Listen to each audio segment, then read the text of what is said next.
বাংলা চলচ্চিত্রের শীর্ষ নায়িকাদের অন্যতম শাবনূর, দেশের লাখো তরুণের ক্রাশ।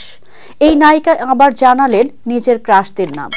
তাদের সঙ্গে দেখা হলে কি করবেন সেটাও অকপটে বলে গেলেন তিনি। সম্প্রতি নিজের ক্রাশদের নাম জানিয়ে শাবনূর বলেছেন, দেশের বাইরের তারকাদের মধ্যে টম ক্রুজ আমার সবচেয়ে বেশি পছন্দের।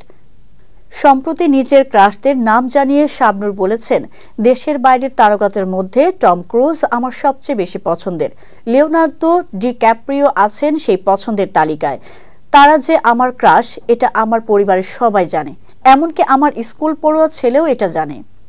লিওনার্দো ডিক্যাপ্রিওকে পছন্দের কারণ ব্যাখ্যা করে শাবনূর বলেন, টাইটানিক দেখার পর লিওনার্দো ডিক্যাপ্রিও আমার ক্রাশ। এছাড়া বুড়ো হয়ে গেলেও টম ক্রুজের সঙ্গে দেখা করতে চান উল্লেখ করে শাবনূর বলেন, তরুণী থাকতেই মধুমিতায় টম ক্রুজের মিশন ইম্পসিবল দেখেছিলাম।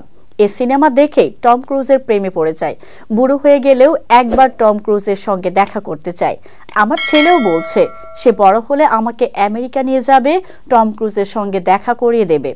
আমিও অধীর আগ্রহে আছি টম ক্রুজের সঙ্গে দেখা করার। সামনাসামনি টম ক্রুজের দেখা পেলে একগুচ্ছ গোলাপ দেব।